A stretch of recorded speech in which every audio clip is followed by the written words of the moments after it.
कल बेटा हम लोग इलेक्ट्रिक फील्ड लाइन स्टडी कर रहे थे।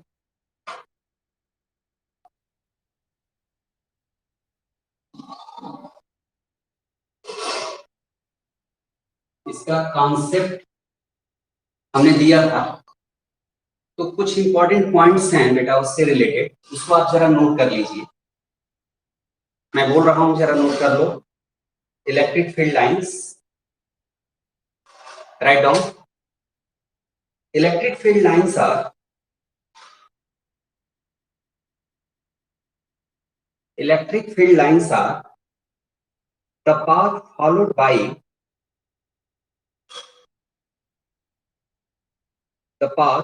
by the test charge in an electric field.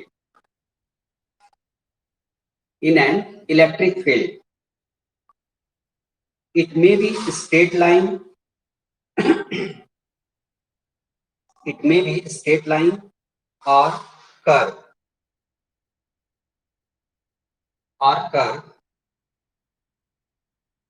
such that tangent to it at any point gives the direction of electric field intensity at that point.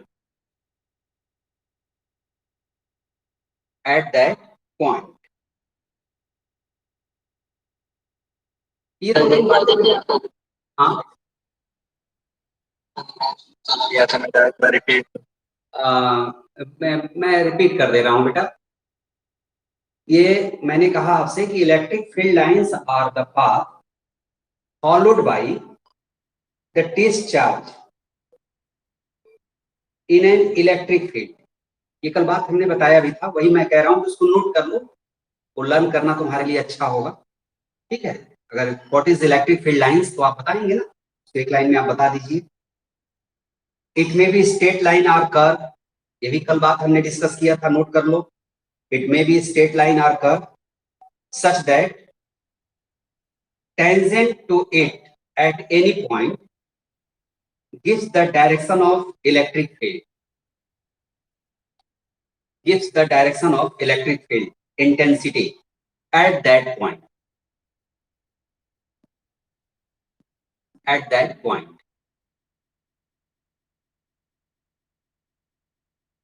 कल इस पर बेटा हम लोग बात किए थे, नेट इलेक्ट्रिक फील्ड जो है किसी भी पॉइंट पर कैसे हम लोग कैलकुलेट करते हैं।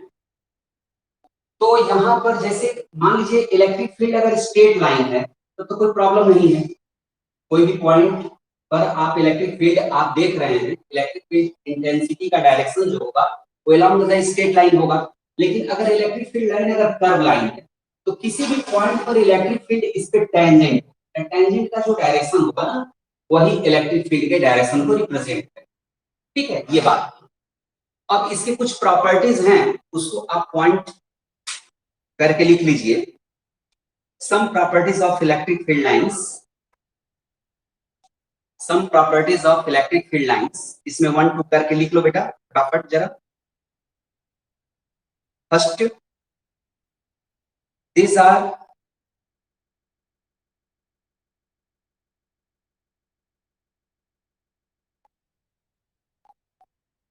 are continuous curves starting from positive charge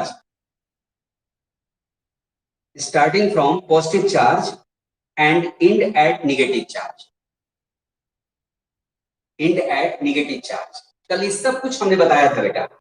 positive charge से इलेक्ट्रिक फील्ड लाइन स्टार्ट होती है और नेगेटिव चार्ज पे इसकी एंडिंग होती है। ये बात हमने आपसे बताया भी था कल। पहला इसका प्रॉपर्टी नोट कर लो। Next, it does not make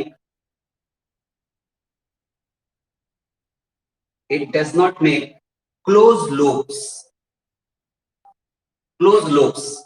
मैंने कल बताया था बेटा कि जो इलेक्ट्रिक फील्ड लाइंस हैं और हमारी मैग्नेटिक फील्ड लाइंस हैं, इसमें ये हमारा बेसिक डिफरेंस होता है। ये बेटा एकदम याद रखिए इस चीज को। इलेक्ट्रिक फील्ड लाइंस और मैग्नेटिक फील्ड लाइंस में बेसिक डिफरेंस यही है कि इलेक्ट्रिक फील्ड लाइंस की जो point of starting, point of ending fix है, ये क्लोज कर्व नहीं होती है। ठीक है, और हमारी जो मैग्नेटिक फील्ड लाइंस होती हैं वो हमारी क्लोज कर्व होती है। एक्चुअल में कोई भी मैग्नेट अगर हम कंसीडर करें तो उसमें नॉर्थ पोल और साउथ पोल होता है, तो आउटसाइड द मैग्नेट जो मैग्नेटिक फील्ड लाइंस का जो डायरेक्शन होता है नॉर्थ टू साउथ, और इनसाइड द मैग्नेट जो है साउथ टू नॉर्थ, तो ये क्लोज कर्व होती है। लेकिन electric field line close curve नहीं होती। Next, tangent to electric field, tangent to electric field at any point gives the direction of electric field at that point, gives the direction of electric field at that point. Next, no two electric field lines intersect each other. बहुत important ये बेटा property है, no two electric field lines intersect to each other. देखो बेटा, कोई भी electric field line, दो electric field line अगर हैं तो इंटरसेक्ट नहीं करेंगे। क्या मतलब है इसका, जरा इसको समझ लेते हैं। मान लो यहाँ पर ये दो इलेक्ट्रिक फील्ड लाइंस हैं और इस पॉइंट पर ये इंटरसेक्ट कर रही हैं, ठीक है। तो बेटा ये पॉइंट पर जब इंटरसेक्ट कर रही हैं तो ये मान लीजिए फर्स्ट लाइन है और ये सेकंड लाइन है, तो फर्स्ट लाइन के कॉरेस्पॉन्डिंग एक टेंजेंट हम यहाँ ड्रॉ कर सकते हैं इस पॉइंट पे, और सेकंड लाइन के कॉरेस्पॉन्डिंग भी एक टेंजेंट हम लोग ड्रॉ कर सकते हैं, ठीक है।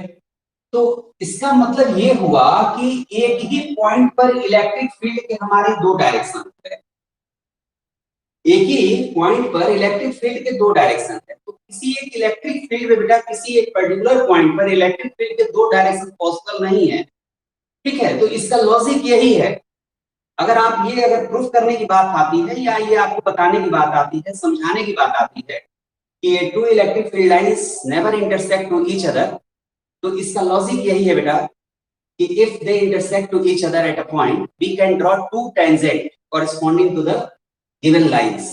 So there are two direction of electric field, which is impossible. ये हो ही नहीं सकता, एक ही पॉइंट पर इलेक्ट्रिक फील्ड के दो डायरेक्शन नहीं हो सकते, इसलिए इलेक्ट्रिक फील्ड लाइन कभी भी इंटरसेक्ट नहीं करती, ठीक है। जो भी नंबर हो आप उसी में आगे बढ़ जाइए। Next, the electric field lines are always the electric field lines are always normal to the surface of a conductor, normal to the surface of a conductor. Next, the electric field lines contract, the electric field lines contract longitudinally,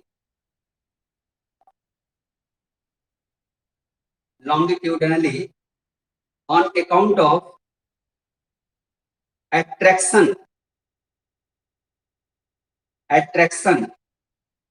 between unlike charges.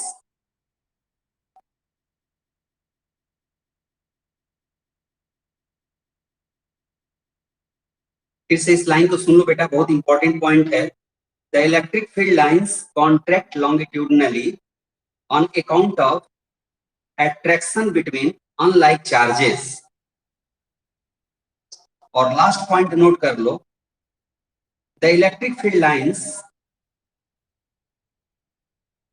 exert a lateral pressure,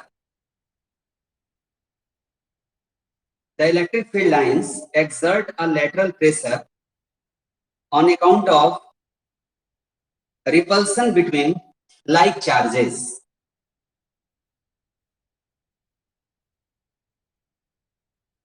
Like charges.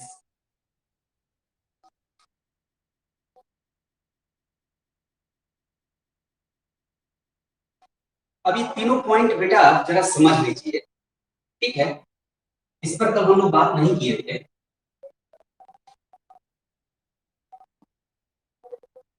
ये जैसे कोई भी अगर बेटा conductor है, ठीक है, और वो चार्ज है, तो इलेक्ट्रिक फील्ड लाइन जो होंगी वो कंडक्टर की किसी भी पॉइंट पर नॉर्मल टू द सरफेस, ठीक है।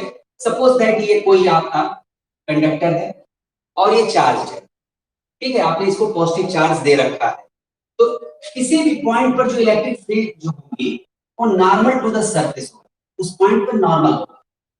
एक्चुअल में क्या रीजन है इसके पीछे, होता क्या है कि मान लीजिए कि ये नॉर्मल नहीं है, सपोज दैट नॉर्मल नहीं है, तो नॉर्मल नहीं है बेटा, मान लीजिए ये नॉर्मल नहीं है, तो अब इसके इस इलेक्ट्रिक फील्ड के दो कंपोनेंट हम कंसीडर कर सकते हैं। ये इलेक्ट्रिक फील्ड है सपोज दैट, तो इलेक्ट्रिक फील्ड का एक कंपोनेंट ये horizontal component along the surface, और एक बेटा इलेक्ट्रिक फील्ड का component normal to the surface, हम ये कंसीडर कर सकते हैं, ठीक है। तो अलोंग द सरफेस जो कंपोनेंट होगा, अब ये क्या रोल प्ले करेगा, तो electric field along the surface अगर होगा बेटा, तो जो चार्ज होगा वो चार्ज फील्ड के डायरेक्शन में मूव करेगा, अगर पॉजिटिव चार्ज है तो, नेगेटिव चार्ज है तो फील्ड के अपोजिट डायरेक्शन में मूव करेगा, ठीक है। तो इस समय जब चार्ज अभी मूव करेगा, ठीक है, तो मूव कब तक करेगा भाई, कब तक मूव करेगा, वो तब तक मूव करेगा बेटा कि जब तक कि हमारे सारे पॉइंट्स, जो हमारा चार्ज बॉडी है उसके सरफेस के सारे पॉइंट्स के पोटेंशियल सेम नहीं हो जाते, और जब सारे पॉइंट्स के पोटेंशियल सेम हो जाएंगे, ठीक है, तो उस समय चार्ज का जो मूवमेंट है वो स्टॉप हो जाएगा, और चार्ज का मूवमेंट स्टॉप हो जाएगा, सारे पॉइंट पर पोटेंशियल हमारे सेम हो जाएंगे। तो यहां पर कोई भी बेटा बॉडी अगर हम लेते हैं और उसे चार्ज कर रहे हैं, कोई भी कंडक्टर है और उसे अगर हम चार्ज कर रहे हैं, तो टेम्पररी जो है इलेक्ट्रिक फील्ड हमारा जो है इंक्लाइन हो सकता है, लेकिन बेटा जब वो इक्विलिब्रियम मेंटेन कर लेगा, उस समय इलेक्ट्रिक फील्ड हमेशा हमारा नॉर्मल होगा। तो इक्विलिब्रियम में अगर कोई हमारा कंडक्टिंग बॉडी है तो उसमें चार्ज का मूवमेंट नहीं हो रहा है, और चार्ज का मूवमेंट नहीं हो रहा है, it means along the surface electric field हमारी जीरो है। तो इलेक्ट्रिक फील्ड है कहां, इलेक्ट्रिक फील्ड जो है वो नॉर्मल टू द सरफेस ही। तो इस बात को भी समझिए कि कोई भी चार्ज बॉडी इन इक्विलिब्रियम अगर है तो इलेक्ट्रिक फील्ड हमेशा उस किसी भी पॉइंट पर उस कंडक्टर के नॉर्मल टू द सरफेस होगा, ठीक है। ये पॉइंट क्लियर हो गया, कहीं कोई डाउट तो नहीं है। अब नेक्स्ट पॉइंट देखिए, जो मैंने कहा कि ये लॉन्गिट्यूडनली जो है इसमें कॉन्ट्रैक्शन होता है, कॉन्ट्रैक्शन प्रॉपर्टी होती है इलेक्ट्रिक फील्ड लाइंस में, और ये क्या रिप्रेजेंट कर रहा है, ये रिप्रेजेंट कर रहा है कि अनलाइक चार्ज में अट्रैक्शन। तो देखो बेटा ये पॉजिटिव चार्ज है और ये नेगेटिव चार्ज है, तो इलेक्ट्रिक फील्ड लाइन बेटा ये हमने बताया था कल आपको, ये कर्व लाइन होगा, ठीक है। तो ये कॉन्ट्रैक्ट हो रही है, हमारी इलेक्ट्रिक फील्ड लाइन जो होती है हो रही है, और लॉन्गिट्यूडनली क्या हो रही है, कॉन्ट्रैक्ट हो रही है। तो कॉन्ट्रैक्शन, कॉन्ट्रैक्शन मींस ये हमारे ये चार्ज इस चार्ज को और ये चार्ज इस चार्ज को अट्रैक्ट कर रहा है, ये रिप्रेजेंट कर रहा है, ठीक है। और यहाँ पर जैसे आपका देखिए यहाँ जैसे ये इलेक्ट्रिक फील्ड लाइन अगर ये हम ले रहे हैं, अगर सपोज दैट ये हमारी इलेक्ट्रिक फील्ड लाइंस हैं, तो यहाँ पर बेटा लेटरल रिपल्सन है, देखिए यहाँ पर किसी एक चार्ज के लिए लेटरली जो है ये इसमें रिपल्सन है, आप देख रहे हैं ना। तो लेटरल रिपल्सन ये रिप्रेजेंट कर रहा है कि लाइक चार्ज में रिपल्सन, लाइक चार्ज रिपेल कर रहे हैं। तो ये जो लास्ट के दोनों पॉइंट है वो पॉइंट आप बढ़िया से समझिए, ये हमारे इलेक्ट्रिक फील्ड, ये जो इलेक्ट्रिक फील्ड लाइंस हमने ड्रॉ कर रखा है, ठीक है, या उसके स्टडी से हम ये बेटा हम ये प्रूफ करते हैं कि ये हमारे अनलाइक चार्ज में अट्रैक्शन होता है और लाइक चार्ज में रिपल्सन होता है। तो लेटरल जो रिपल्सन आप देख रहे हैं, ठीक है, ये प्रूफ ये करता है कि ये हमारे लाइक चार्ज में रिपल्सन हो रहा है, और कॉन्ट्रैक्शन अनलाइक चार्ज में अट्रैक्शन को रिप्रेजेंट करता है। तो ये बातें थी, ठीक है, ये सब आप लोग बढ़िया से इसको एक बार रिवाइज कर लेना, ठीक है। अब इसमें कहीं कोई प्रॉब्लम नहीं होगी। अब हम बेटा जो टॉपिक हमने कहा था कल उस पर हम बात करेंगे, और बहुत ही इंपॉर्टेंट टॉपिक है, और ये टॉपिक है इलेक्ट्रिक डाइपोल का। इलेक्ट्रिक डाइपोल बेटा हम फोकस कर रहे हैं इसी पर, इलेक्ट्रिक डाइपोल, डाइपोल, मैग्नेट भी डाइपोल है, ठीक है। तो इलेक्ट्रिक डाइपोल एक्चुअल में कहते हैं किसको, तो देखिए बेटा, दो चार्ज हैं, सेम अमाउंट के हैं और डिफरेंट साइन के हैं, और उनके बीच एक स्मॉल सेपरेशन है, ठीक है। जैसे मान लीजिए ये माइनस क्यू चार्ज है, ये प्लस क्यू चार्ज है, दोनों के मैग्नीट्यूड सेम है, दोनों के साइन डिफरेंट है, और इनके बीच का सेपरेशन जो है वो स्मॉल सेपरेशन है, और एक्चुअली ये डिस्टेंस एटॉमिक डिस्टेंस है, एटॉमिक डिस्टेंस होती है। तो इस तरह का जो स्ट्रक्चर होता है, ठीक है, ये इसी को हम इलेक्ट्रिक डाइपोल कहते हैं। इलेक्ट्रिक डाइपोल में क्या है, टू अनलाइक चार्जेस हैं, ठीक है, उनके बीच का उनके बीच एक सेपरेशन है, और ये सेपरेशन जो है ये हमारी एटॉमिक सेपरेशन है, एटॉमिक डिस्टेंस है। कहने का मतलब ये है कि एंगस्ट्रॉम और कह लीजिए कि माइक्रोन के ऑर्डर का है ये। तो जैसे इसका एक एग्जांपल मैं आपको दिखाऊं, जैसे HCl का मॉलिक्यूल जो होता है, हाइड्रोक्लोरिक एसिड, तो हाइड्रोक्लोरिक एसिड बेटा हाइड्रोजन और क्लोरीन में सिंगल बॉन्ड, ये पता है आपको, ठीक है। एक्चुअल में बेटा ये कोवैलेंट बॉन्ड होता है, हाइड्रोजन और क्लोरीन में ये कोवैलेंट बॉन्ड होता है। फिर भी बेटा आप इसे जब इसका जो सोल्यूशन होता है, ठीक है, तो इसके सोल्यूशन में हमारा हाइड्रोजन आयन और क्लोराइड आयन ये दोनों मिलते हैं। एक्चुअल में रीजन क्या है इसके पीछे? इसके पीछे बेटा इसका रीजन मेन ये है कि क्लोरीन की जो इलेक्ट्रोनेगेटिविटी होती है, क्लोरीन की इलेक्ट्रोनेगेटिविटी वो हाइड्रोजन से ग्रेटर होता है। तो जो पेयर्ड इलेक्ट्रॉन है हमारे, ये पेयर्ड इलेक्ट्रॉन जो है, एक इलेक्ट्रॉन हाइड्रोजन का है, एक इलेक्ट्रॉन क्लोरीन का है, ठीक है, दोनों जो है बेटा कोवैलेंट बॉन्ड में पार्टिसिपेट कर रहे हैं। तो जो पेयर्ड इलेक्ट्रॉन है वो क्लोरीन की तरफ बेटा शिफ्ट हो जाता है, क्लोरीन की तरफ शिफ्ट हो जाता है, और क्लोरीन की तरफ ये जब इलेक्ट्रॉन हमारा शिफ्ट हो जाता है तो इस क्लोरीन पर पार्शियल नेगेटिव चार्ज और उसी के इक्वल यहाँ हाइड्रोजन पर पार्शियल पॉजिटिव चार्ज ये बेटा अपीयर होने लगता है। तो इस तरह से ये एक इलेक्ट्रिक डाइपोल की तरह बिहेव करता है, HCl, ठीक है। ये हमारा जैसे पोलर सोल्यूशन की बात करते हैं और हम कहते हैं बेटा ये हमारा जो वाटर है, ठीक है, वो पोलर सोल्यूशन है। तो कैसे पोलर सोल्यूशन है? तो H2O जो है हमारा ये मॉलिक्यूल है वाटर का, तो इसमें जो है बेटा एक ऑक्सीजन का मॉलिक्यूल होता है, सॉरी एटम होता है, और दो हाइड्रोजन के एटम ये होता है, ठीक है। यहां पर बेटा ऑक्सीजन की इलेक्ट्रोनेगेटिविटी हाइड्रोजन से ग्रेटर होने की वजह से ये हमारे जो पेयर्ड इलेक्ट्रॉन है वो ऑक्सीजन की तरफ बेटा अट्रैक्ट हो जाते हैं। वही बात यहां भी होती है। तो इस तरह से क्या होता है कि यहाँ पर पार्शियल नेगेटिव और यहाँ पर पार्शियल पॉजिटिव चार्ज आ जाता है, ये होता है। तो यहाँ ये भी हमारा जो है H2O भी कह सकते हो कि एक डाइपोल की तरह बिहेव करता है, HCl डाइपोल की तरह बिहेव करता है। इस तरह से बहुत सारे हमारे मॉलिक्यूल्स हैं, आयंस हैं जो एक डाइपोल की तरह बिहेव करते हैं। यही है इलेक्ट्रिक डाइपोल का concept. Equal charge, equal in magnitude, opposite in sign, है ना, separated by a small distance, that is atomic distance. ये माइक्रोन और एंगस्ट्रॉम के ऑर्डर का होगा, इसी को बेटा हम डाइपोल कहते हैं। तो कोई भी अगर एक डाइपोल की बात अगर हम करें बेटा, तो इस डाइपोल पर जो हमारा नेट चार्ज होता है वो नेट चार्ज हमारा 0 है। नेट चार्ज इस सिस्टम की बात करें तो नेट चार्ज 0 होता है, लेकिन नेट चार्ज 0 होने का मतलब ये एकदम नहीं है कि इसका इफेक्ट नहीं है, ये कोई इलेक्ट्रिक फील्ड प्रोड्यूस नहीं करता है, ऐसा बिल्कुल नहीं है। नेट चार्ज इलेक्ट्रिक डाइपोल पर 0 है, लेकिन नेट इलेक्ट्रिक फील्ड की अगर हम बात करेंगे तो इलेक्ट्रिक फील्ड ये इसके अराउंड किसी भी पॉइंट पर वो हमारा 0 नहीं है, नेट चार्ज 0 है।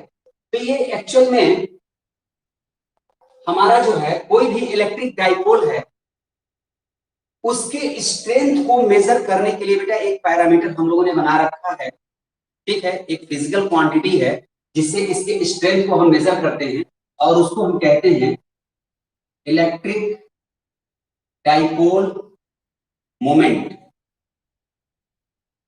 Electric dipole moment is a parameter which measure the strength of any electric dipole। ये किसी भी इलेक्ट्रिक डाइपोल के स्ट्रेंथ को मेजर करता है। इसकी क्या स्ट्रेंथ है, आई मीन इसका क्या यूज है, ये करता क्या है। तो भाई इलेक्ट्रिक डाइपोल एक इलेक्ट्रिक फील्ड जनरेट करेगा, एक इलेक्ट्रिक फील्ड जनरेट करेगा। तो इलेक्ट्रिक फील्ड जो जनरेट कर रहा है उसकी स्ट्रेंथ कितनी होगी, ठीक है, कितना, उसको हम कैसे कैलकुलेट करेंगे, ये सब बातें हम लोग डिस्कस करेंगे। तो ये स्ट्रेंथ को बेटा, जो इसकी स्ट्रेंथ होती है वो, जैसे कहने का मतलब इसकी स्ट्रेंथ अगर ग्रेटर है तो ग्रेटर इलेक्ट्रिक फील्ड जनरेट करेगा। तो इसके स्ट्रेंथ को, इलेक्ट्रिक डाइपोल के स्ट्रेंथ को मेजर करने के लिए ये फिजिकल क्वांटिटी है इलेक्ट्रिक डाइपोल मोमेंट। और इलेक्ट्रिक डाइपोल मोमेंट का मेजर हम कैसे करते हैं, इसको हम डिफाइन कैसे करते हैं। तो बेटा ये दो क्वांटिटी का प्रोडक्ट है, दोनों में से कोई एक चार्ज का magnitude, magnitude of the either charge into separation between the two charges. और इन दोनों चार्ज के बीच का सेपरेशन मान लीजिए 12 है।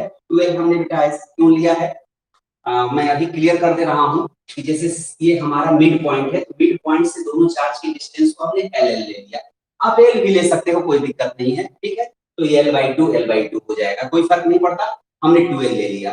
तो Q इंटू 12 ये इलेक्ट्रिक डाइपोल मोमेंट को मेजर करता है। इलेक्ट्रिक डाइपोल मोमेंट को हम P से रिप्रेजेंट करते हैं और ये वेक्टर क्वांटिटी है। अब यही देखिए, ये सब इंपॉर्टेंट बहुत बात नहीं है, ये सब आप बुक में भी पढ़ सकते हैं, क्या होता है इलेक्ट्रिक डाइपोल मोमेंट क्या होता है, ठीक है, इलेक्ट्रिक डाइपोल मोमेंट की नीड क्या है, ये सब बातें क्लियर है, कोई दिक्कत नहीं है। यहां पर बेटा मेन चीज है कि ये वेक्टर क्वांटिटी है। कैसे वेक्टर क्वांटिटी है और इसका डायरेक्शन क्या होगा। तो इसका डायरेक्शन बेटा निगेटिव टू पॉजिटिव चार्ज होता है, ध्यान दीजिए, निगेटिव टू पॉजिटिव चार्ज इसका डायरेक्शन होता है। और क्यों negative to positive charge direction होता है, हम इसी पे बहस करने वाले हैं। यही बात हम लोगों को समझना है, यही मैं समझाने वाला हूं अभी। तो पहले इसको समझ लेते हैं, उसके बाद शॉर्ट में मैं इसका नोट्स दे रहा हूं कि इलेक्ट्रिक डाइपोल क्या है, इलेक्ट्रिक डाइपोल मोमेंट क्या है, और electric dipole moment vector quantity है। इसको मेजर कैसे करते हैं, Q into 12, Q क्या है, 12 क्या है, आप समझ रहे हैं। इसका डायरेक्शन बेटा निगेटिव टू पॉजिटिव चार्ज होता है। अब निगेटिव टू पॉजिटिव चार्ज क्यों होता है, अब इसी पर हम बात करने वाले हैं। तो इसके पहले वाली बातें तो एकदम क्लियर है, इलेक्ट्रिक डाइपोल तो क्लियर है, किसी को कोई डाउट तो नहीं है, बोलिए।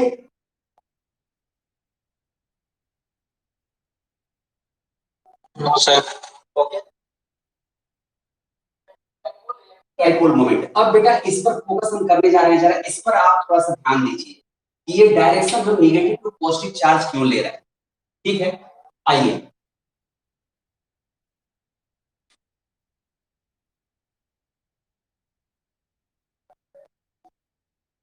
देखो बेटा, इलेक्ट्रिक फील्ड में किसी भी पॉजिटिव चार्ज पर जो फोर्स अप्लाई होता है इलेक्ट्रिक फील्ड में, वो हमारा इलेक्ट्रिक फील्ड के डायरेक्शन में होता है। सपोज दैट ये कोई इलेक्ट्रिक फील्ड है, ये इलेक्ट्रिक फील्ड है लेफ्ट टू राइट, एक हमने यूनिफॉर्म इलेक्ट्रिक फील्ड सपोज किया, मींस जो रीजन हम ले रहे हैं उसकी किसी भी पॉइंट पर इलेक्ट्रिक फील्ड की इंटेंसिटी जो है वो हमारी सेम है। यूनिफॉर्म इलेक्ट्रिक फील्ड को जनरली बेटा हम पैरेलल लाइन से रिप्रेजेंट करते हैं, लाइक दिस। ये यूनिफॉर्म इलेक्ट्रिक फील्ड को रिप्रेजेंट करने के लिए left to right, right to left, तो एरो जो है ना वो डायरेक्शन को रिप्रेजेंट करता है, down to up to down, जैसे भी आप इसको रिप्रेजेंट करना चाहें। अब यहां पर चलिए हम एक इलेक्ट्रिक डाइपोल हम ले रहे हैं, ठीक है। इसको समझिए बेटा, आज ये क्लास इस सेंस में बहुत इंपॉर्टेंट है, इसके डायरेक्शन को समझने के लिए बहुत इंपॉर्टेंट। तो अब चलिए यहां पर हमने एक इलेक्ट्रिक डाइपोल लिया, ठीक है, और बेटा ये निगेटिव चार्ज है और ये पॉजिटिव चार्ज, ठीक है। हर एस्पेक्ट को हम देखेंगे और आप भी देखिए आराम से, इसको पहले समझिए। तो बेटा इस पॉजिटिव चार्ज पर जो फोर्स होगा वो इलेक्ट्रिक फील्ड के डायरेक्शन में होगा, और निगेटिव चार्ज पर जो फोर्स होगा वो इलेक्ट्रिक फील्ड के अपोजिट डायरेक्शन में। बढ़िया से समझिए इस चीज को, दोनों force equal in magnitude, opposite in direction होंगे, क्योंकि दोनों चार्ज के मैग्नीट्यूड सेम है। और हमने यूनिफॉर्म इलेक्ट्रिक फील्ड हमने सपोज कर रखा, ठीक है। तो इस पॉइंट पर भी इलेक्ट्रिक फील्ड और इस पॉइंट पर भी इलेक्ट्रिक फील्ड दोनों हमारे इक्वल है, सेम है। तो दोनों force equal in magnitude, opposite in direction है। और अगर ये हमारा इलेक्ट्रिक डाइपोल, ठीक है, इसकी एक्सिस अगर parallel to the electric field है, तो ऐसे सिचुएशन में इन दोनों फोर्स के लाइन ऑफ एक्शन भी सेम ही होंगे। ये दोनों फोर्स जो हैं, इन दोनों फोर्स के लाइन ऑफ एक्शन हमारा सेम होगा। तो यहां पर नेट फोर्स हमारा 0 है और कोई रोटेटरी इफेक्ट भी नहीं है, नेट फोर्स 0 है, ठीक है। अब आइए एक काम करते हैं, इस इलेक्ट्रिक डाइपोल को हम स्लाइटली रोटेट कर रहे हैं, एंटी क्लॉकवाइज या क्लॉकवाइज कहीं भी रोटेट करिए। चलिए हमने इसको रोटेट कर दिया, तो ये नेगेटिव चार्ज है और ये पॉजिटिव चार्ज, ये फोर्स F और इस पे फोर्स F, ये हमारा इक्वल इन मैग्नीट्यूड है और अपोजिट इन डायरेक्शन, ठीक है। अब देखिए, अभी भी बेटा इस इलेक्ट्रिक डाइपोल पर नेट फोर्स तो 0 है, ठीक है, नेट फोर्स अभी भी 0 है, जितना ये फोर्स है उतना ही फोर्स ये भी है। लेकिन बेटा इन दोनों फोर्स के लाइन ऑफ एक्शन सेम नहीं है। आप तो देख लीजिए, दोनों फोर्स के लाइन ऑफ एक्शन जो है वो हमारे सेम नहीं है, इसलिए एक रोटेटरी इफेक्ट जनरेट होगा। इस पर कह सकते हो कि एक बेटा टॉर्क अप्लाई होगा, इस डाइपोल पर एक टॉर्क अप्लाई होगा। तो अब ये टॉर्क जो अप्लाई होगा उसके मैग्नीट्यूड को मारो गोली, मैग्नीट्यूड की बात कभी मत करो। अभी ये देखो कि वो टॉर्क की टेंडेंसी क्या होगी, वो टॉर्क क्या करेगा। तो जो टॉर्क अप्लाई होगा उस टॉर्क की टेंडेंसी इस डाइपोल को क्लॉकवाइज रोटेट करने की है। ध्यान से देखिए, ये टॉर्क, इसकी टेंडेंसी जो है इस डाइपोल को क्लॉकवाइज रोटेट करने की। आपको बात समझ में आ रही है ना? कहीं डाउट है तो बताइएगा बेटा, डायग्राम को बढ़िया से समझिए, देखिए क्लॉकवाइज रोटेशन की टेंडेंसी है इस टॉर्क की। अब क्या होगा कि जब ये, अगर इसको हम फ्री छोड़ते हैं यहां पर, तो ये क्लॉकवाइज डायरेक्शन में रोटेट होगा। क्लॉकवाइज डायरेक्शन में रोटेट होगा तो एंगल, जो ये एंगल हम थीटा की बात करें अगर, तो ये एंगल जो होगी इसकी वैल्यू रिड्यूस होगी, कम होगी। तो ये कम होगा, क्लॉकवाइज रोटेट होगा तो perpendicular distance, perpendicular separation between the two forces, ये भी हमारा रिड्यूस होगा। तो टॉर्क की वैल्यू रिड्यूस। टॉर्क होता क्या है भाई, tau is equal to F into, इसको हम अगर डी मान लें तो ये डी है, एफ इनटू डी है, perpendicular separation between the two forces, ये हमारा डी है। तो एफ इनटू डी, ये ना टॉर्क का मैग्नीट्यूड है, ठीक है। तो यहां पर थीटा की वैल्यू अगर कम होगी तो डी भी कम होगा, फाइनली हमारा टॉर्क भी कम होगा, क्योंकि फोर्स तो हमारा फिक्स है, वो फिक्स है जितना अप्लाई हो रहा है। तो अब ये टॉर्क कम होगा, और जब थीटा 0 हो जाएगा तो टाउ भी हमारा क्या हो जाएगा, ये भी 0 हो जाएगा, टॉर्क 0, टॉर्क हमारा 0 हो जाएगा, ठीक है। कहने का मतलब ये है कि ये हमारा जो है, इसकी एक्सिस जो है डाइपोल की, वो बेटा हमारी कह लीजिए कि ये parallel to the electric field हो जाएगा, in parallel to the electric field, अधिक है parallel to the electric field होगा, ठीक है। अब जरा मेरी बात ध्यान से सुनो, इसको आपने एंटी क्लॉकवाइज रोटेट किया, अब जरा हम एक काम करते हैं, इसको क्लॉकवाइज रोटेट करते हैं, इसको क्लॉकवाइज रोटेट करते हैं। तो आइए जरा क्लॉकवाइज रोटेट हमने कर दिया भाई, इधर ही नेगेटिव चार्ज है और इधर पॉजिटिव चार्ज है, इलेक्ट्रिक फील्ड वही है बेटा, ध्यान देना, इलेक्ट्रिक फील्ड यही है। अब क्या होगा, अब क्या होगा, तो बेटा इस नेगेटिव चार्ज पर फोर्स इलेक्ट्रिक फील्ड के अपोजिट डायरेक्शन में क्या हो रहा है, लॉकडाउन में प्रैक्टिस कम हो गई है इसलिए। तो इलेक्ट्रिक फील्ड के अपोजिट डायरेक्शन में नेगेटिव चार्ज पर और पॉजिटिव चार्ज पर फोर्स इलेक्ट्रिक फील्ड के डायरेक्शन में अप्लाई।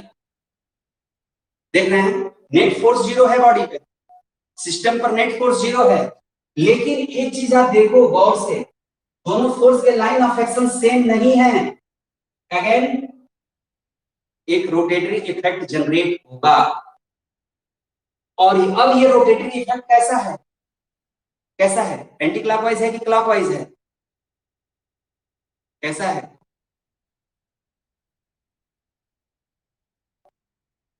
बोलोगे नहीं तो कैसे हम समझेंगे कि तुम समझ रहे हो। आदित्य,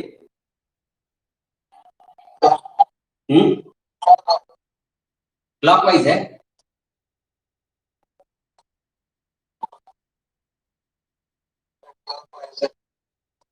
क्लॉकवाइज है। क्लॉकवाइज कैसे है भाई? रोटेटरी इफेक्ट क्लॉकवाइज का, रोटेटरी इफेक्ट तो एंटी क्लॉकवाइज है। आप कैसे समझ रहे हैं इस चीज को? आपका ये देखिए दोनों फोर्स, ये देखिए ध्यान से, दोनों फोर्स, ये फोर्स और ये फोर्स, ये फोर्स देखिए, ठीक से देखिए,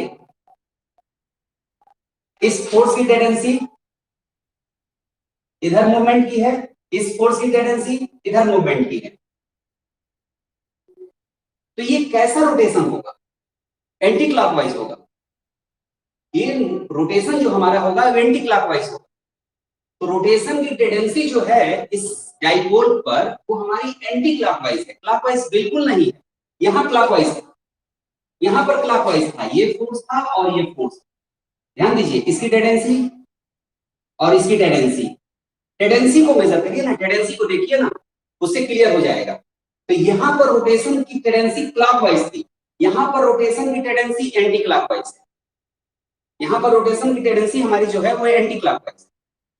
बात समझ में आ रही है? तो अब यहां पर बेटा ध्यान से समझो, अब ये एंटी क्लॉकवाइज डायरेक्शन में रोटेशन की इसकी टेंडेंसी है, और इसको अगर हम फ्री छोड़ेंगे तो एंटी क्लॉकवाइज डायरेक्शन में ये रोटेट होगा, ये रोटेट होगा।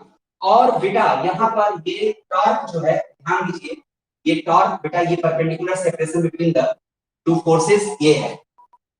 तो जब एंटी क्लॉकवाइज रोटेट होगा तो ये एंगल चेंज होगा, और ये एंगल कम होगा तो ये परपेंडिकुलर सेपरेशन भी कम होगा, और फाइनली जब एंगल जीरो हो जाएगा तो ये भी हमारा जीरो हो जाएगा। आई मीन डी जीरो होगा, मीन्स टॉर्क जीरो हो जाएगा, टॉर्क हमारा जीरो हो जाएगा। तो हम एंटी क्लॉकवाइज हमने रोटेट किया था या क्लॉकवाइज रोटेट किया था इन द गिवन कॉन्फ़िगरेशन, दोनों सिचुएशन में हम ये देख रहे हैं कि बेटा अगर हम इसको फ्री छोड़ते हैं इस डाइपोल को, तो ये डाइपोल बेटा in the direction of electric field इसकी एक्सिस हो जा रही है। इलेक्ट्रिक फील्ड और डाइपोल की axis parallel to each other, दोनों पैरेलल हो जाएंगे, वो इक्विलिब्रियम में होंगे। अब यहां से एक बात और भी क्लियर हो गई कि ये जो इक्विलिब्रियम है, ये इक्विलिब्रियम हमारी स्टेबल इक्विलिब्रियम, ये अनस्टेबल इक्विलिब्रियम नहीं है, ये स्टेबल इक्विलिब्रियम में, ठीक है। ये स्टेबल इक्विलिब्रियम की कंडीशन है। हम एंटी क्लॉकवाइज डायरेक्शन में रोटेट किए या क्लॉकवाइज डायरेक्शन में रोटेट किए, फाइनली जो है ये हमारा जो है इसकी एक्सिस जो है वो हमारी इलेक्ट्रिक फील्ड के पैरेलल हो जा रही है। हमने एंटी क्लॉकवाइज रोटेट किया तो ये डाइपोल क्लॉकवाइज रोटेट हो गया, हमने क्लॉकवाइज रोटेट किया तो ये डाइपोल एंटी क्लॉकवाइज रोटेट हो गया, यानी वो अपने इस कॉन्फ़िगरेशन में मेंटेन कर रहा है, वो अपने आप को इस कॉन्फ़िगरेशन में मेंटेन कर रहा है। जरा ध्यान से समझिएगा इस बात। अब आइए जस्ट इसका अपोजिट हम कैरेक्टर, अपोजिट फिनोमेना को हम डिस्कस करते हैं। इधर नेगेटिव चार्ज, इधर पॉजिटिव चार्ज लिए थे ना, हम इधर पॉजिटिव चार्ज और इधर नेगेटिव चार्ज ले रहे हैं। बंद करो।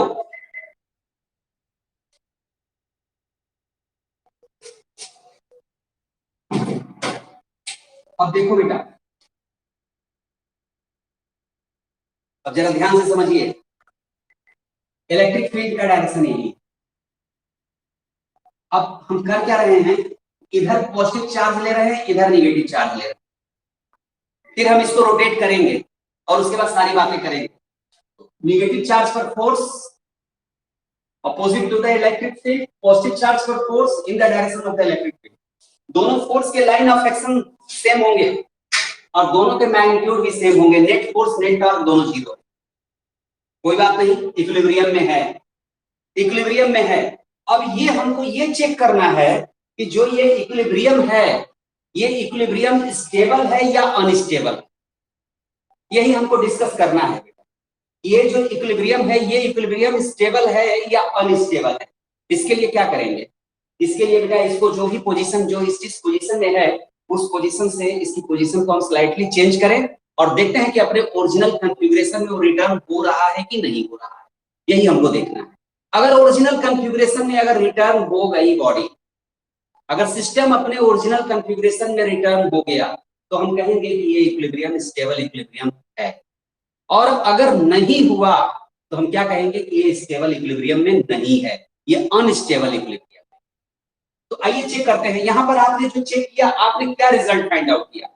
यहां पर जो आपने चेक किया, आपने यही फाइंड आउट किया रिजल्ट की जो इस कॉन्फ़िगरेशन में हमने रखा था, इसको इक्विलिब्रियम में था, वो इक्विलिब्रियम हमारा स्टेबल इक्विलिब्रियम है। हम क्लॉकवाइज रोटेट कर रहे हैं या एंटी क्लॉकवाइज रोटेट कर रहे हैं, वो बेटा फाइनली अपने ओरिजिनल कॉन्फ़िगरेशन में वो रिटर्न हो रहा है सिस्टम। लेकिन यहां पर क्या हो रहा है, जरा इसको देखा जाए ना, ये क्या हो रहा है। तो आओ इसको थोड़ा सा हम बेटा, चलिए हमने क्लॉकवाइज रोटेट कर दिया। हमने इसको जो इस कॉन्फ़िगरेशन में था, इसको हमने क्लॉकवाइज, स्लाइटली क्लॉकवाइज हमने रोटेट कर दिया। यहाँ पर नेगेटिव चार्ज था ना, यहाँ पर पॉजिटिव चार्ज था, तो पॉजिटिव चार्ज पर फोर्स इलेक्ट्रिक फील्ड के डायरेक्शन में अप्लाई होगा, नेगेटिव चार्ज पर फोर्स इलेक्ट्रिक फील्ड के अपोजिट डायरेक्शन में अप्लाई होगा। दोनों फोर्स के मैग्नीट्यूड सेम होंगे, डायरेक्शन अपोजिट है, नेट फोर्स जीरो है, लेकिन नेट टॉर्क अब जीरो नहीं है। अब यहाँ पर नेट टॉर्क जीरो नहीं है, इसलिए कि दोनों फोर्स के लाइन ऑफ एक्शन सेम नहीं है। ध्यान दीजिए, देखिए इन दोनों के बीच का सेपरेशन, दोनों फोर्स के बीच का जो लाइन ऑफ, दोनों फोर्स के लाइन ऑफ एक्शन है वो डिफरेंट डिफरेंट पॉइंट से पास हो रहे हैं, सेम पॉइंट से पास नहीं हो रहे हैं। इसलिए एक रोटेटरी इफेक्ट जनरेट होगा। और अब ये रोटेटरी इफेक्ट कैसा होगा, जरा अब उसको देखिए।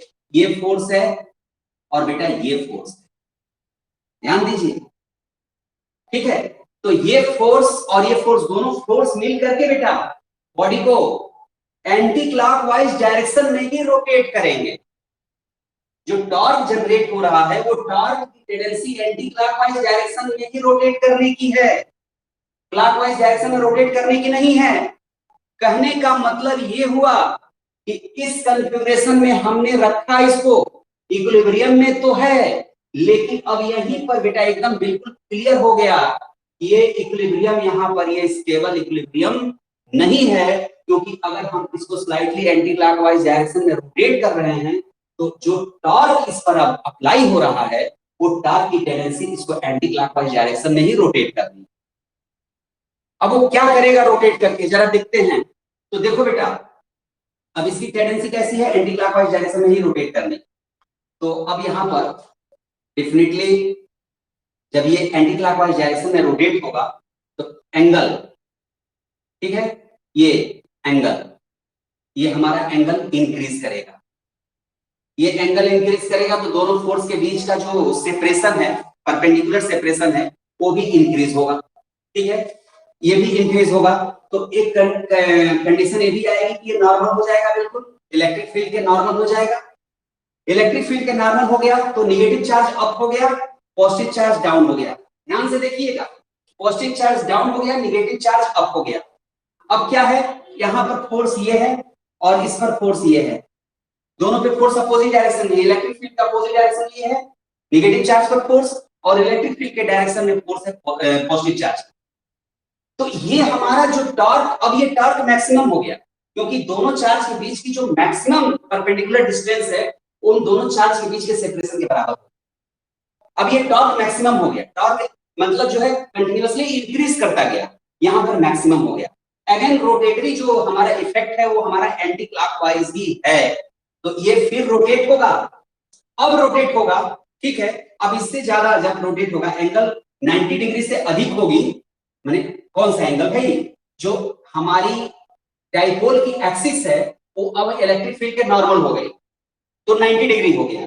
अब एंगल और इंक्रीज करेगा, ठीक है। तो अब क्या होगा कि अब एंगल और इंक्रीज करेगा, 90 से ग्रेटर होगा, तो अब दोनों फोर्स के बीच की जो परपेंडिकुलर डिस्टेंस है वो रिड्यूस होना स्टार्ट होगी, समथिंग लाइक दिस। देखिए बेटा, ये नेगेटिव चार्ज था, ये पॉजिटिव चार्ज था, ठीक है। अब ये सेपरेशन डिक्रीज होना स्टार्ट होगा, ठीक है, एकदम क्लियर है, नहीं गलत कर दिए। नेगेटिव चार्ज पर फोर्स किधर है, opposite to the electric field, positive charge पर force in the direction of the field, ठीक है। अब ये सेपरेशन, परपेंडिकुलर सेपरेशन जो है अब डिक्रीज होना स्टार्ट होगा बेटा, यहाँ अभी डिक्रीज होगा, ठीक है। तो थीटा डिक्रीज होगा, डिक्रीज होते होते बेटा अब जब ये 180 कह लो, 180 कह लो या ये एंगल की बात करोगे तो इसको जीरो कह लो। जब ये जीरो हो जाएगा, आई मीन इसकी एक्सिस पैरेलल हो जाएगी, तो उस समय टॉर्क जीरो हो जाएगा। तो निगेटिव चार्ज इधर आ जाएगा और पॉजिटिव चार्ज इधर चला जाएगा। जिस कॉन्फ़िगरेशन में हमने रखा था उस कॉन्फ़िगरेशन में, इस कॉन्फ़िगरेशन में बेटा इक्विलिब्रियम में तो था, लेकिन ये इक्विलिब्रियम हमारी स्टेबल इक्विलिब्रियम नहीं थी, क्योंकि आप देख रहे हो कि फाइनली निगेटिव चार्ज इधर आ जा रहा है और पॉजिटिव चार्ज इधर चला जा रहा है। तो ये इक्विलिब्रियम हमारी अनस्टेबल इक्विलिब्रियम है। और उसके बाद जब फाइनली जब ये अपना जो है फाइनल जो कॉन्फ़िगरेशन आ रहा है जिसमें वो इक्विलिब्रियम में आ रहा है, वहां पर निगेटिव चार्ज इधर है और पॉजिटिव चार्ज इधर है।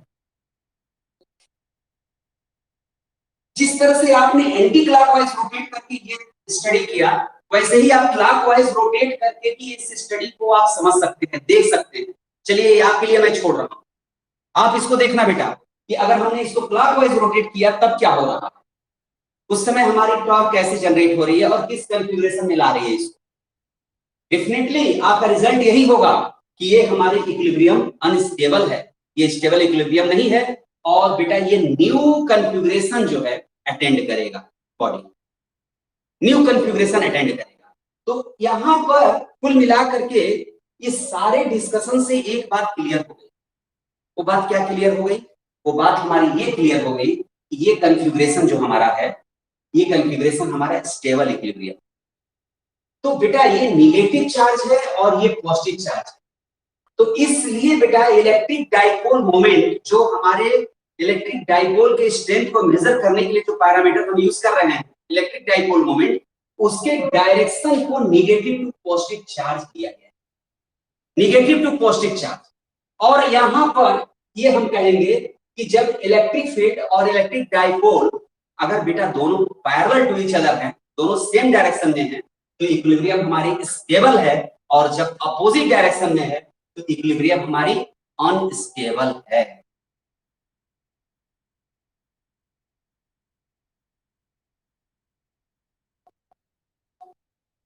दो मिनट का मैं टाइम दे रहा हूं ये पूरे बेटा डिस्कशन को आपको समझने के लिए, कि कहीं कोई डाउट अगर है, कोई क्वेश्चन अराइज हो रहा है तो आप मेरे सामने रखो।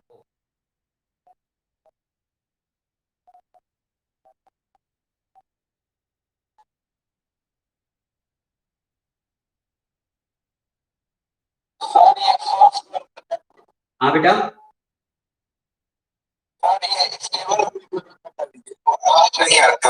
स्टेबल इक्विलिब्रियम, स्टेबल इक्विलिब्रियम बेटा क्या होता है? स्टेबल इक्विलिब्रियम ये होता है कि कोई बॉडी अगर बेटा रेस्ट में है, ठीक है, अगर उसकी पोजीशन को अगर स्लाइटली अगर हम चेंज कर रहे हैं तो वो अगेन अपने ओरिजिनल कॉन्फ़िगरेशन में रिटर्न हो जाए, ओरिजिनल पोजीशन में रिटर्न हो जाए, ये स्टेबल इक्विलिब्रियम होती है। और अनस्टेबल इक्विलिब्रियम हम तब कहेंगे जब वो न्यू कॉन्फ़िगरेशन एक्वायर कर ले, न्यू पोजीशन एक्वायर कर ले। तो यहां पर न्यू पोजीशन एक्वायर कर रहा है और यहां पर न्यू पोजीशन एक्वायर नहीं कर रहा, अपने ओरिजिनल कॉन्फ़िगरेशन में वो रिटर्न हो रहा है। अगर स्लाइटली चेंज कर रहे हैं अगर हम पोजीशन क्लॉकवाइज या एंटी क्लॉकवाइज अगर हम रोटेट कर रहे हैं स्लाइटली, जैसे ये डाइपोल है, इसको हम क्लॉकवाइज या एंटी क्लॉकवाइज अगर हम रोटेट कर रहे हैं, तो अगर देखिए इस कॉन्फ़िगरेशन में क्या हो रहा है कि अगर देखिए यहाँ पर मान लो कि बेटा ये पॉजिटिव चार्ज है, ये निगेटिव चार्ज है, electric field left to right है और यू लेफ्ट टू राइट है, ठीक है। तो अब इसको हम अगर क्लॉकवाइज रोटेट कर रहे हैं तो टॉर्क एंटी क्लॉकवाइज अप्लाई, फिर ओरिजिनल कॉन्फ़िगरेशन में इसको ला रहा है। अगर हम एंटी क्लॉकवाइज रोटेट कर रहे हैं तो टॉर्क क्लॉकवाइज अप्लाई हो रहा है, ओरिजिनल कॉन्फ़िगरेशन इसको रिटर्न कर रहा है। तो इसका मतलब कि ये कॉन्फ़िगरेशन हमारी जो है, ये क्या कहते हैं, पोजीशन जो है वो स्टेबल इक्विलिब्रियम। यहाँ पर ये बात नहीं हो रही है। यहाँ पर बेटा जिस अगर हम इससे एंटी क्लॉकवाइज अगर क्लॉकवाइज सॉरी एंटी क्लॉकवाइज मैंने रोटेट किया, एंटी क्लॉकवाइज में रोटेट कर रहा हूं तो टॉर्क भी हमारा एंटी क्लॉकवाइज ही अप्लाई हो रहा है। और उसको टॉर्क कर क्या रहा है, इसको फिर बेटा नॉर्मल कर रहा है, फिर इसको अलाइन कर रहा है, पूरा रोटेट कर दे रहा है इसको, तब जाकर के इक्विलिब्रियम ये अटेंड कर रहा है। नेट फोर्स और नेट टॉर्क जीरो तब हो रहा है। भाई देखिए, इक्विलिब्रियम में दो कंडीशन होती है, नेट फोर्स और नेट टॉर्क, दोनों देखना है।